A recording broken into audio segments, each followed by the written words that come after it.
Spotlight.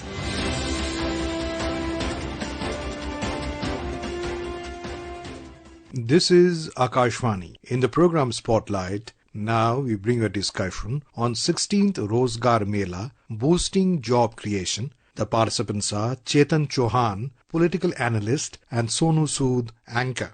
At the 16th Rozgar Mela, after distributing over 51,000 appointment letters to newly appointed youth in various government departments through video conferencing today, the Prime Minister congratulated the new recruits. Let's listen to what the Prime Minister said about the journey so far of Rozgar Mela Yojana. रोजगार मेलों के माध्यम से अब तक लाखों नौजवानों को भारत सरकार में परमानेंट जॉब मिल चुकी है।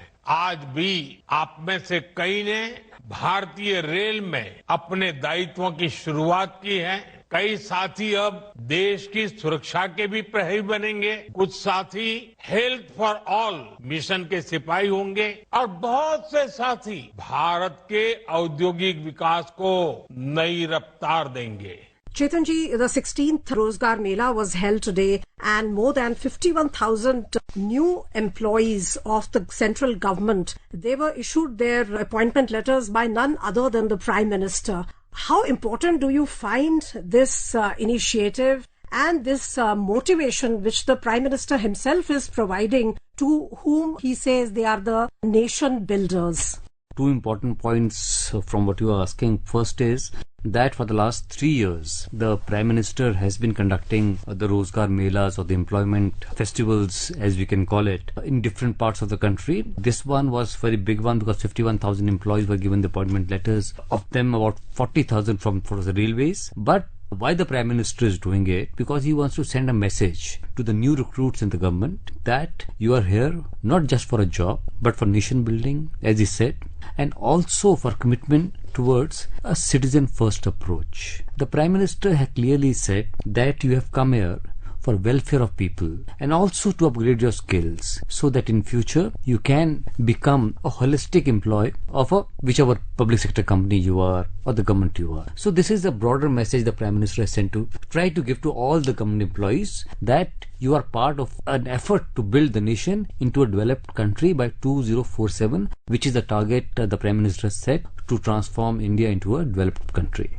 So he has indicated that there has to be a complete, or there has been in the recent past, a complete paradigm shift in the mindset of the government employees, that they are serving the nation and citizen first approach which he talked about. Do you think that's very important in improving the ease of living and ease of doing business? I'll give you an example which was one of the first steps the Prime Minister took in 2015, I think, when he said that people don't have to go from one office to another office to get the documents tested.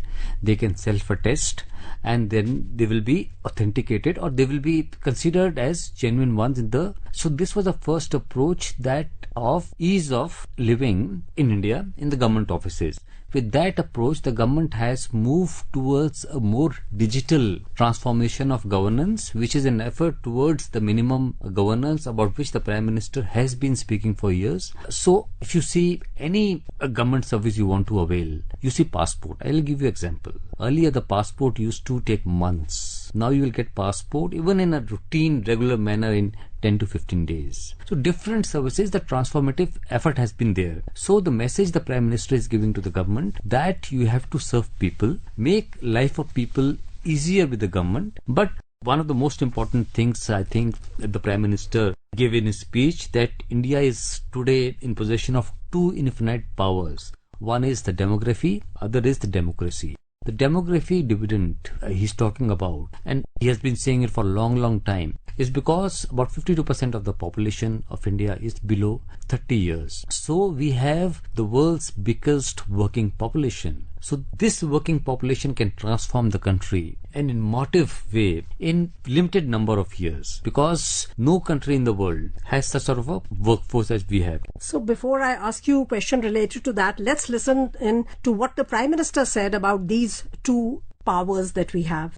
Bharat के पास दो असीमित शक्तियां, एक demography, दूसरी democracy. युवाओं का यह सामर्थ्य भारत के उज्जवल भविष्य की सबसे बड़ी पूंजी भी है और गारंटी भी है। हमारी सरकार इसी पूंजी को समृद्धि का सूत्र बनाने में जुटी है। The demographic dividend, which the Prime Minister reiterated, is one of the major strengths of India, which is recognized by the entire world. We are seen as the biggest workforce, the biggest market. But to be the biggest productive workforce, you feel that skilling is one of the major thrust areas of the government, which he has talked about also. He has said that startups, innovation and research ecosystem which is developing in the country, that is what is really empowering the youth of the country.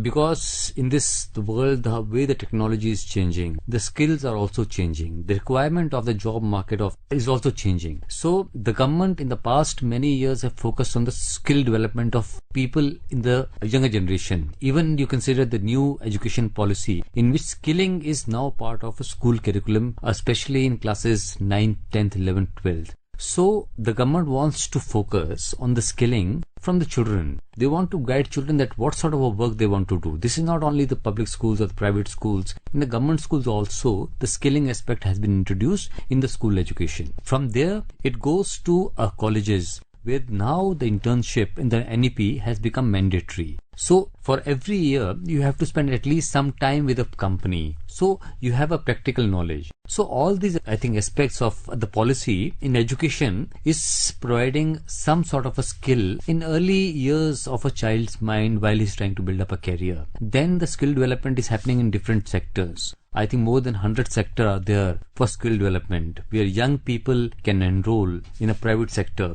can skill themselves as per the technology, as per the need of the private companies. Though there have been reports that the skill which was being provided, or the skill the Indian youth have, they need much more improvement, about which the Prime Minister has spoken today. But I think that in the last 10-11 years, the government, the Prime Ministers have really worked on skilling the young Indians so that we can get the best out of our young youth and the demography. Our correspondent from Thiruvananthapuram has filed this report. In connection with the 16th edition of the Rozgar Mela organized today across the country, Southern Railway hosted a program at Railway Kalyana Mandapam in Thiruvananthapuram. Divisional Railway Manager Dr. Manish Taplial inaugurated the function. Dr. Taplial handed over appointment letters to the new recruits who will be joining various departments and organizations under the Government of India. Another program was held at Palakkad district. Palakkad Municipal Chairperson Pramila Shashidharan inaugurated the event. New recruits who got appointment in various ministries were given offer letters during the function. This is Bindu Vinod,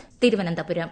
In fact, the Prime Minister spoke about manufacturing being a very important strength of India. And in that context, if we talk about it along with the skilling, defense, electronics, auto, these, high-tech industries, they have really grown by leaps and bounds in India in the last 11 years. And the employment opportunities have also, they've gone up 5 times, 10 times in certain sectors. So what do you think about this holistic approach of the government, where they have also brought out employment-linked incentive scheme for the private sector in the latest budget? This is, I think, one of the most innovative schemes for employment generation, employment assurance that the Government of India has introduced in independent India. This incentive scheme has 2 parts. One is for young people who are getting employment in a private sector. The government will pay the salary for 2 months in installments. And it is also provides that some amount of the money will be kept as a fixed deposit, which the person can take only after a certain period, so that he starts this habit of saving also. So this is an incentive to the person to stick with a company for minimum 6 months. On the other hand, for the industry, if you employ a person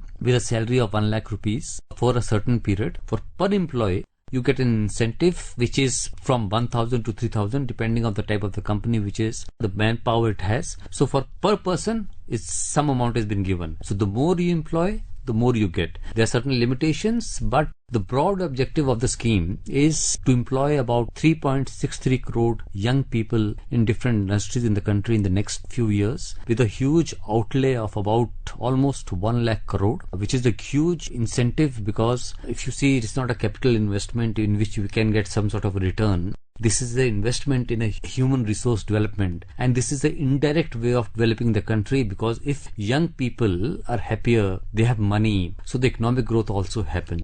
So startups, innovation and research, the ecosystem which is being developed, he talked about that. You think that the startup revolution which we have seen, that is a direct result of the policies, the supportive policies of the government? Surely it is, because the tax holiday government has given for the startups. Huge tax incentives are there for the startups. So if you see places like Bengaluru, Hyderabad, Bombay, Gurgaon, many places, startups have come up in a huge number. They are major drivers of economy in many of these cities. They are also creators of huge employment. One industry which has really have grown enormously is the pharma industry. Indian pharma is considered the pharmacy of the global south, on which the Prime Minister has been focusing for last many years, that South-South cooperation should happen at the diplomatic level. So a large number of youth, young people have grown. The pharma industry has grown, plus the pharma education has also increased enormously in India. Similarly, defense also is a new sector for India, which